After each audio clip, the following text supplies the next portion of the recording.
Il governatore del Veneto Luca Zaia fa il punto sui fondi destinati alle popolazioni colpite dall'alluvione dello scorso novembre. Le risorse per pagare famiglie e imprese ci sono, ha detto il presidente della regione. Ce ne parla Virginia Polizzi. L'indennizzo che dobbiamo dare alla fine per cittadini e imprese applicata all'ordinanza nazionale è di 158 milioni. Ovviamente questa è una cifra che dovrà poi essere depurata e validata, visto e considerato che sono le richieste iniziali. Famiglie ed imprese colpite dalla terribile alluvione di novembre avranno i loro soldi, assicura il presidente del Veneto Zaia. I 150 milioni di euro suddivisi dal governo con la nuova ordinanza bastano. Quelli che non bastano sono i fondi per le opere pubbliche, oltre 700 milioni di euro danni stimati, cifra ben lontana dai 150 milioni a disposizione. Ma Zaia assicura che ci sono altri stanziamenti e che per ora l'importante è risarcire i cittadini.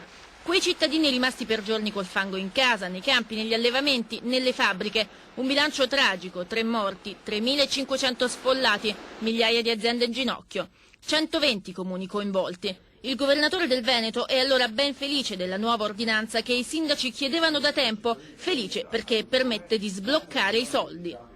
Noi potevamo pagare un arredo se costava per singolo oggetto almeno 1.000 euro. E il che significa che una poltrona, una sedia da 1.000 euro non è che ce l'hanno tutti in casa, immagino, no? E questo l'abbiamo risolto perché questa ordinanza ha tolto le franchigie.